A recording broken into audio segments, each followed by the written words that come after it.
The world had forgotten what silence felt like. In the early days, when the earth was young and its people still held awe for the skies above them, silence moved like a gentle spirit across the land. But now, generations later, the world trembled under the weight of its own noise, shouting merchants, steel striking stone, endless quarrels, and the constant hum of a civilization that believed it could never fall. But there was one man who had not forgotten silence. Noah stood on the ridge overlooking the valley where his people lived, his weathered hands pressed lightly against the rough bark of an olive tree. The wind tugged at his cloak. It carried the smell of dust, heat, and something else, something Noah had sensed long before anyone else dared to acknowledge it. Decay. Not the decay of soil or of leaves at the end of summer, but of the human soul. Below him, the city pulsed in restless disarray. Men bickered in the open markets, their voices sharp with greed. Children chased one another without discipline or direction. Travelers brought news of violence from distant lands. Even the animals sensed a shift. Birds flew in tighter, uneasy flocks. Lions roamed closer to human settlements, hungry and desperate. Wolves howled in daylight as if the natural order itself had cracked. Noah inhaled deeply. For years, the warnings had whispered inside him like a quiet fire. A storm was coming, not of wind and rain alone, but of judgment, of a world that had poisoned itself to the brink of ruin. He did not yet know how it would arrive, only that it would, and that he had been chosen to face it. He turned toward home, toward the small clay house at the edge of the valley, where his wife, Naamah, would be waiting with warm bread and concerned eyes. She always sensed when something rested heavily on Noah's heart. She would ask him again what troubled him. He would answer the same way he always did, with honesty, but never the full truth. Not yet. He did not know how to speak of a doom that even he could barely understand. As Noah walked, the sky slowly darkened. Clouds gathered in soft grey layers. They were not storm clouds, not yet, but they felt watchful. Inside the house, Naamah smiled warmly when he entered, though she studied his face carefully. "You've been standing on that hill again," she said, handing him water, "as if the horizon speaks to you." "Sometimes it does," Noah murmured. Naamah touched his arm, steady and patient. "And what did it say today?" "That the world is changing," Noah answered, "and we must change with it." She nodded slowly, but her eyes widened with a whisper of uncertainty. Noah was a man of unusual depth, a man whose thoughts flowed far beyond the boundaries of ordinary life. But her husband's tone was different now, heavier, carrying a weight even she could not name. Later that night, when the house was quiet and the moonlight spilled through the window, Noah awoke to a voice. Not a voice of flesh and breath, but a voice that moved like thunder hidden beneath the earth. It echoed inside his bones, resonant and undeniable. Noah. He froze, heart hammering. "The world is filled with violence," the voice continued, not angry but sorrowful. "All flesh has corrupted its way. The earth can no longer bear the weight of its wickedness." Noah felt his throat tighten. He had always sensed the world was slipping into darkness, but hearing it spoken, hearing the grief behind the words, made the truth unbearable. "Lord," Noah whispered, kneeling on the earthen floor, "what would you have me do?" The answer came like a wave. "Build an ark." Noah blinked, unable to comprehend. "An ark? A vessel? For what purpose? A great flood is coming. Waters will cover the mountains. The world as you know it will end. But you, Noah, you will live, you and your family, for you alone have walked with me when others turned away." The room felt small compared to the enormity of the message. Noah lowered his head, trembling with both fear and purpose. He asked no questions, though thousands pressed upon his mind. He simply nodded, accepting the burden placed upon him. When dawn broke, Noah stood outside, staring at the valley that would one day be swallowed by the deep. And he began to plan. The days that followed were strange ones. Noah's sons, Shem, Ham, and Japheth, watched in confusion as their father paced the fields with a measuring rope, muttering calculations under his breath. He dragged his finger across the dirt, sketching the outline of something massive, a structure larger than any home, any barn, any building they had ever seen. Finally, Shem approached cautiously. "Father, what are you doing?" Noah looked up, his face alight with conviction. "We are going to build a vessel." "A vessel? For the sea?" "But we live nowhere near the sea." "It will not matter," Noah said. "The sea is coming to us." The brothers exchanged bewildered glances. Noah had always been wise, but this seemed impossible. Naima stepped outside, wiping flour from her hands. "Noah, tell them what you told me." Noah inhaled. The truth was heavy, but he carried it. A flood is coming. A flood that will wash away all life that has turned to wickedness. Ham frowned. "A flood that big? Father, that would mean. It will mean everything you fear it means," Noah said quietly, "and more." For a long moment, no one spoke. The birds in the trees seemed to pause their singing, listening. Japheth stepped forward, jaw firm. "If God has spoken to you, then we will help. Tell us what to do." And so it began. Word spread through the valley with the speed of wildfire. Children pointed and laughed. Merchants shook their heads. Elders scoffed. "Noah has lost his mind," they said. "Building a ship on dry land? Speaking of floods while the sun burns hotter every year?" Some mocked him to his face. Others whispered behind his back. A few grew angry, claiming he was frightening people for no reason. But Noah continued, unwavering. Day after day, he and his sons hauled wood, shaped beams, hammered joints, and lifted towering planks into place. The ark rose slowly, first as a skeleton of thick timbers, then as a colossal structure casting shadows across the field. People gathered just to stare at it. It stood like an impossible monument, a giant wooden mountain against the sky. And still Noah worked. At night he prayed. During the day he built. And above him clouds began to thicken, not with storm, not yet, but with the quiet promise of something approaching. Years passed. Children grew old enough to understand the jokes adults made about the mad builder and his impossible ark. Noah's beard grew long and silver. His sons became men with families of their own. And still the ark rose higher and stronger, but the world around them grew darker. Violence spread like a plague. Raids, murders, corruption, drunkenness, cruelty. Everywhere Noah looked, humanity seemed to be tearing itself apart. Even the ground felt different beneath his feet, trembling ever so slightly as if the earth itself wept. Then the first sign appeared. Animals, pairs at first, then groups, emerged from forests, deserts, and distant plains, gathering near the ark without fear or hesitation. Deer walked beside lions. Eagles perched beside doves. Foxes curled next to sheep. Creatures that should have been prey lay peacefully beside their predators. The people who had mocked Noah now stood speechless.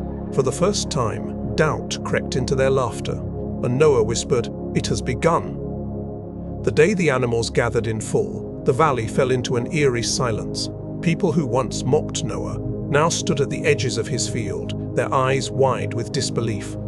They watched as pairs of creatures, some enormous, some tiny, walked with solemn purpose toward the ark, as if obeying a silent command woven into the fabric of creation itself. A towering bull elephant lumbered forward, its massive feet shaking the ground. Beside it, a delicate gazelle stepped with gentle precision, unbothered by the beast's size. Two tigers emerged from the trees, their stripes catching the fading sunlight, but their movements calm, unnatural in their peace. Even serpents slithered without malice, weaving through the grass like streams of living ink. Children hid behind their parents. Mothers pulled their cloaks tighter. Fathers who once shouted insults now stood speechless. Something ancient, something divine, had pierced the arrogance of their world. And for a moment it humbled them. Noah did not gloat, nor did he turn them away. He simply continued guiding the animals into the ark, with the help of his sons and their wives. The massive doors creaked as the creatures disappeared into the wooden corridors, rooms lined with hay and water troughs, each section meticulously measured, every detail prepared over decades of labor. As the sun dipped behind the hills, casting long shadows across the land, Naama approached Noah with quiet steps. "They are afraid," she murmured, her eyes glancing at the crowd. "Even the proud ones. They don't know what to believe anymore." Noah wiped sweat from his brow. "Fear is the beginning of understanding," he said, "but it will not save them unless they choose to listen." Naama looked at her husband, her expression soft but burdened. "If they asked, would you let them in?" Noah paused. The question hung heavy in the cooling air. "It is not my choice," he said quietly. "It never was." The sky grumbled faintly. a distant, rolling echo like something stirring beneath the horizon. Noah looked upward. The clouds were thicker today, heavy, swollen, layered like dark wool. His heart tightened. The time was near. That night, as the last rays of light bled from the sky, Noah stood outside the ark and watched the people drift back toward the city. Their conversations buzzed with confusion, suspicion, and a fear they could neither explain nor shake. Some cursed him. Some pleaded for answers. Others muttered that he had bewitched the animals. But most walked away with uncertainty gnawing at their hearts. Noah whispered a prayer into the wind. Inside, the sounds of the animals created an odd symphony. Low rumbles, soft rustling, the occasional call echoing through the wooden chambers. The ark felt alive already, pulsing with the breath of creation. Shem joined Noah outside. "Father, will they really perish? All of them?" Noah's eyes glistened with sorrow. "I do not wish it, but wishes do not change truth." Ham clenched his fists. "But they see the signs now. Surely some will believe." "Belief is not a moment," Noah said. "It is a way of life. A man who mocks God for a lifetime does not become righteous because he fears thunder." Japheth stepped beside them. "Then we are alone." Noah placed a hand on each of his son's shoulders. "No, we are chosen to carry the world forward, but we are not alone." He looked toward the ark, the massive vessel standing like a wooden mountain beneath the darkening sky, and felt the weight of destiny settle upon him. The first raindrop fell before dawn. It was singular and soft, landing on Noah's wrist as he lifted a piece of rope. He paused, staring at it. Then another drop fell upon his cheek, and another on the ground beside his feet, darkening the dust. Rain was not rare in their land, but something about this rain felt different. The drops were colder than they should have been in that season. They fell with a heaviness, as though each one carried the sorrow of heaven. Noah looked to the east, where a thin grey curtain of rain drew across the horizon like the closing of a stage. The wind shifted, carrying a whisper of something vast and merciless. He called to his family. "Gather everything. It is time." The sons moved quickly, their wives carrying baskets and tools. Naamah tied shut the last sack of grain.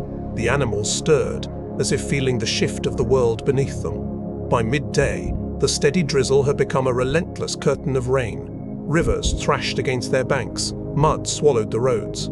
The sky turned a deep bruised blue, flashing with distant lightning. Crowds rushed toward the ark now. Men and women drenched, their hair plastered to their faces, their eyes wild.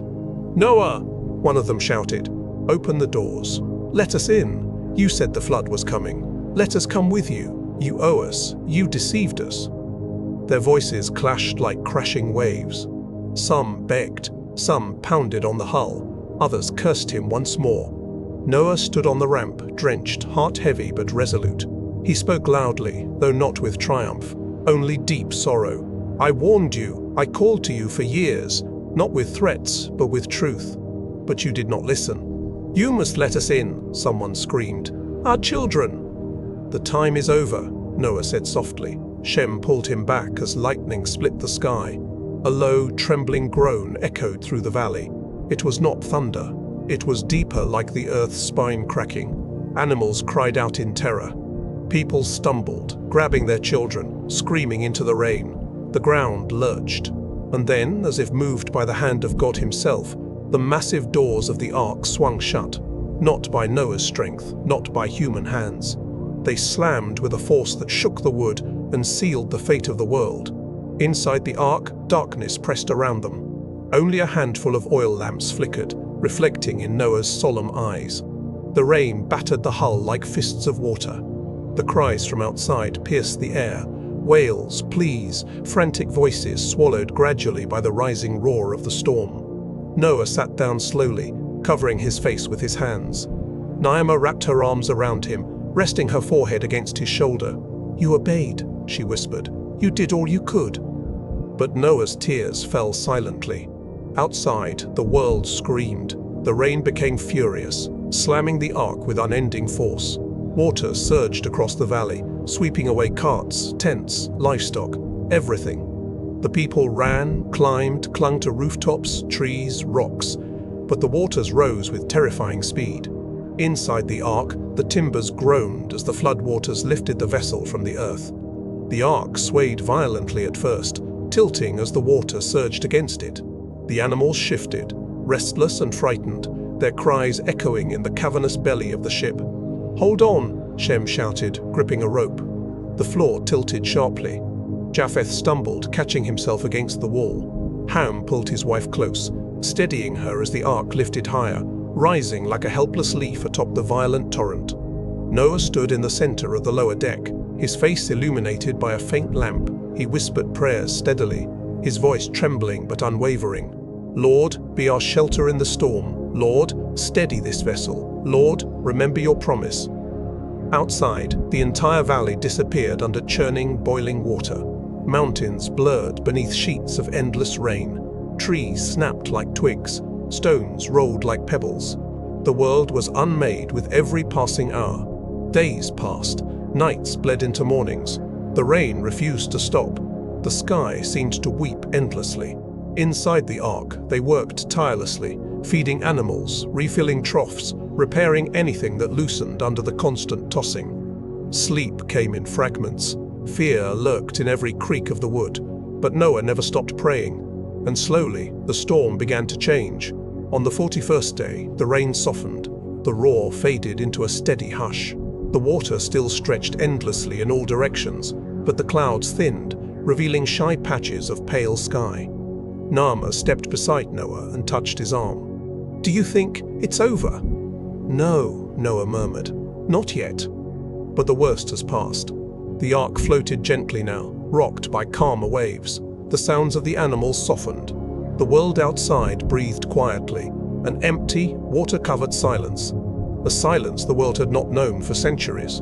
A silence both beautiful and terrible, because a world had died beneath it, but a new one waited to be born. Noah gazed over the endless water, his heart aching with both grief and hope. "We survived," Japheth whispered. Noah nodded slowly. "Yes, but survival is only the beginning." The ark drifted in an endless world of water, a lonely island of wood carrying the last breath of creation. Days passed with slow, aching silence, broken only by the gentle slap of waves against the hull and the weary sounds of animals settling into uneasy routines. Inside, lanterns glowed softly, casting warm circles of light on wooden walls that felt both comforting and confining. Noah spent his mornings checking every corner of the ark, every rope, every trough, every beam, moving with a quiet determination that steadied the others. His sons followed behind him, helping where they could, but often they simply watched him, sensing the weight he carried. Sometimes he paused, pressing his hand against the wall as if listening for something beyond the wood. Sometimes he prayed under his breath. Sometimes he stared out a small window into the endless blue-gray horizon, searching for any shape, any shadow that might suggest the world had not been erased completely. The flood had taken everything, every city, every field, every mountaintop. But Noah believed the earth was waiting beneath the water, reshaped and renewed, preparing to rise again. On the 57th day, something changed. Shem shook Noah awake early that morning, excitement trembling in his voice. "Father," he whispered, pointing toward the distant horizon. "Look." The sky was different. For the first time since the flood began, the sun broke through the clouds in full golden glory. The light spread across the water like spilled gold, dancing in ripples and shimmering waves. For a moment, all of them just stared. Noah, Naamah, the sons and their wives, unable to speak. It was as if the heavens themselves were telling them the world was not lost. Noah stepped forward, the warm light softening the deep lines on his face. "The waters are beginning to rest," he said softly. "The hand of God is drawing them back." Hope settled over the ark like a gentle dawn. Days passed with a growing sense of expectation. The clouds thinned, the storms quieted, and the water slowly sank, though still no land broke through the vast surface. Noah knew the earth below was reshaping itself, valleys filling, mountains shifting, rivers carving new paths beneath the flooded deep. The world that would emerge would not be the same as the one that had died. On the 100th day, Noah decided to test the waters, literally. He climbed to the top deck of the ark, where a small hatch opened toward the sky. He reached inside a wooden cage and lifted a raven. its dark feathers glossy and its eyes sharp. As he released it, the bird spread its wings and soared into the open air, circling the ark with loud caws. The family watched in silence. The raven flew far into the distance, weaving across the sky in wide circles. It did not return that evening, nor the next. It seemed the world still held no place for it to rest. 7 days later, Noah tried again. This time with a dove, a gentler creature, one that would not be satisfied with empty waters. He lifted the bird carefully, whispering a prayer over it, and released it into the sky. The dove flew in a wide arc, its white wings gleaming in the morning light. The family watched it disappear beyond the horizon. Hours passed. Then, just before sunset, a soft flutter echoed near the hatch. The dove returned, but it did not come empty-handed. A small olive leaf rested in its beak. Naama gasped, placing her hand over her mouth. Shem exhaled a trembling laugh. Japheth gripped the railing as though holding on to hope itself. Even the animals seemed to sense something joyful. The horses stomped softly, the birds chirped, and something warm settled in the air. Noah held the tiny leaf with reverence, tears glistening in his eyes. "The waters have retreated from the land," he whispered. "Life has begun again." Hope flooded them like sunlight. 7 days later, Noah released the dove once more. It soared confidently into the sky, flying higher than before. They waited. Evening came, night came, morning came. But this time the dove did not return. It had found a home. The waters were low enough for land to hold life again.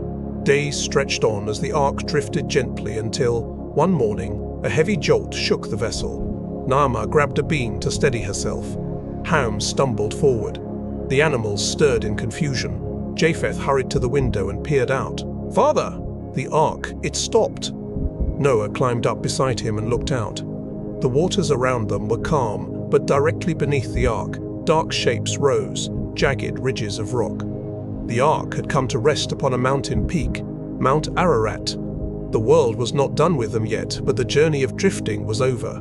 For the first time in months, they felt solidity beneath their feet, earth supporting them, even if buried beneath water. The ark would stay anchored there while the waters continued to recede. For weeks they waited, watching the world slowly reveal itself like a painting emerging from water. First, the highest ridges appeared, then the slopes, then far-off hills. Forests once drowned now lifted their heads toward the sun. Rivers began to carve their paths again. Valleys breathed with new life. The world was young again. Finally, one crisp morning, God spoke to Noah once more, not with thunder, but with a quiet authority that washed over him like peace. "Leave the ark." Noah took a slow breath, feeling the weight of the moment. He turned to his family. "It is time," he said softly. They opened the great doors of the ark. Light poured in bright, warm, fresh. The air smelled of clean soil and living earth. The breeze carried the scent of new beginnings. Noah stepped forward, his foot sinking slightly into damp ground. He looked around, heart trembling. The world was reborn. Animals poured out in pairs, running, bounding, flying into the open wilderness. Lions roared proudly. Birds filled the trees. Deer leapt across the green slopes. Life scattered across the land, ready to begin again. Noah watched them go with a deep, overwhelming awe. Naama stepped beside him, slipping her hand into his. "We made it," she whispered. "No," Noah said softly. "He carried us." They built an altar of stone on the mountainside. Noah offered a sacrifice of gratitude, smoke rising into the clear sky. A warm wind brushed against his face, and there, stretching across the sky with radiant color, appeared a bow of light, a rainbow. Brilliant reds, deep blues, shimmering gold. An arc stretching across the heavens like the signature of God himself. And then Noah felt the voice again, deep and gentle, speaking not only to him, but to all generations that would ever walk the earth. "This is my covenant. Never again will I destroy the earth by flood. This bow is the sign between me and all living creatures. A promise that mercy will follow justice and hope will follow ruin." Noah stood in silence, tears filling his eyes. The rainbow glowed about him, unwavering and magnificent, a bridge between heaven and earth. Life began anew. And Noah, tired, weathered, transformed, knew he was witnessing the dawn of a world reborn. But his story was not over, for the hardest part was yet to come, not surviving the end of the world, but learning how to live in the world that followed. Noah remained on the slope of the mountain long after the rainbow faded into the soft gold of the afternoon sky. The wind carried the scent of wet earth and fresh grass, the smell of a world just born. Behind him, his family worked quietly, setting up temporary shelters made from the wood and ropes they had brought from the ark. The animals were gone now, spread into the valleys and forests below, claiming the new earth with steps of wonder and instinct. But Noah stayed still, absorbing the moment, letting the truth settle into his bones. The world had ended. The world had begun again. And he, an old man who once stood alone, was the bridge between those two ages. As the sun dipped lower, Naama approached him, her footsteps soft against the new soil. She wrapped her arm around his and leaned lightly into him. "You've been staring at the horizon for hours," she murmured. "It's strange," Noah whispered without looking away. Before the flood, the world was full. So full, it drowned in its own noise. Now, it's so quiet I can hear my own heartbeat. Naama rested her head against his shoulder. Quiet is good. Quiet means peace. Peace, Noah repeated gently. Or preparation. She looked up at him. For what? For the work, he sighed. We must rebuild everything. Homes, farms, cities, even trust, even faith. He exhaled deeply. A new world is not easier than the old one. It is simply new. Naama squeezed his arm. You're not alone this time. Noah smiled faintly. I know. That night, under a sky unscarred by pollution or smoke, the family gathered around a fire. The flames crackled, sending sparks into the dark. It was their first fire outside the ark in months, and the warmth felt like a blessing. Shem was sharpening a piece of wood into a spear. Japheth was repairing one of the ropes that had frayed during the storm. Ham, restless and energetic as always, was pacing around the camp, testing the new ground under his feet. There's good soil here, Shem said, studying the earth between his fingers. Rich, deep, dark. If we plant seeds now, we'll have food soon. We need shelter first, Japheth said calmly. Stronger walls, roofs, tools, Ham scoffed playfully. Always the planner. We survived a storm that shattered mountains. I think we can manage a few nights under the stars. It's not the stars I'm worried about, Japheth replied. Noah chuckled softly, letting the familiar rhythm of his son's voices ease him.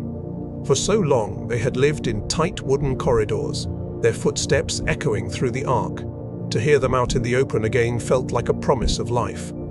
As they ate their simple meal, Naama looked at Noah. What happens now?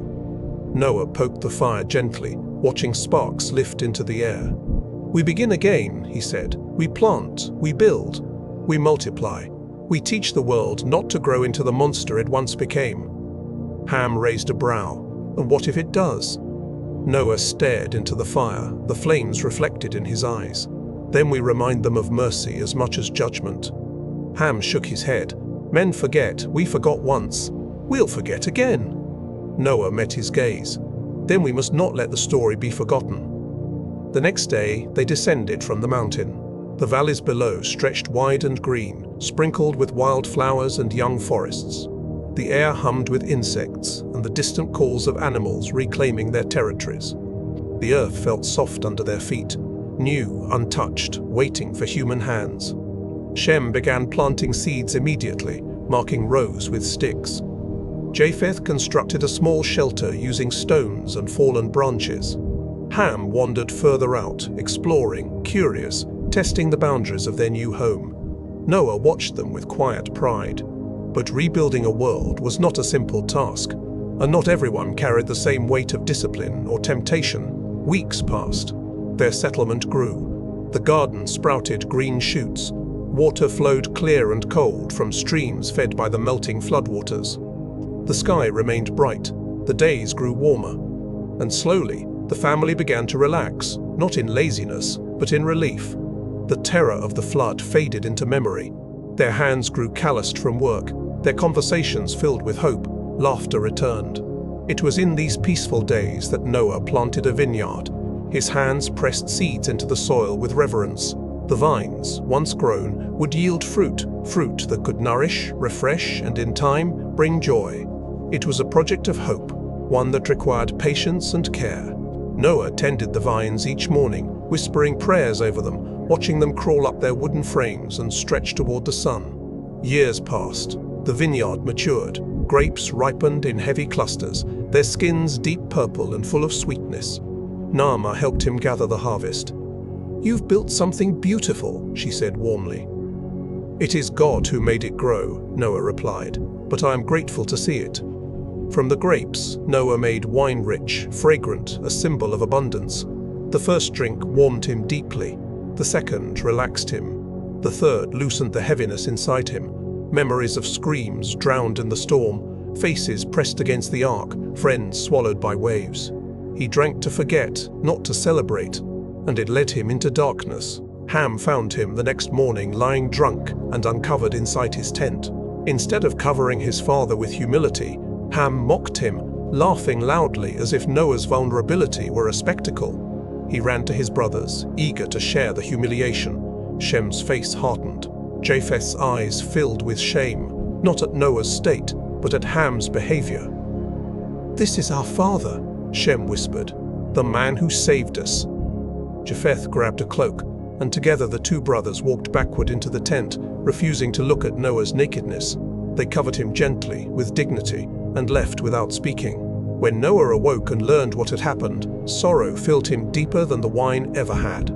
His heart ached, not from shame, but from the understanding that even in a new world, human weakness remained. The flood had cleansed the earth, but it had not cleansed the heart. Noah called his sons together. Shem and Japheth stood with quiet respect. Ham leaned casually against a post, arms crossed, attempting nonchalance. Noah spoke softly, his voice carrying the weight of both love and warning. "Your actions reveal the world you will build. The earth is new, but your choices will shape its future. Honor brings blessing. Mockery breeds brokenness." Ham scoffed under his breath, but Noah continued.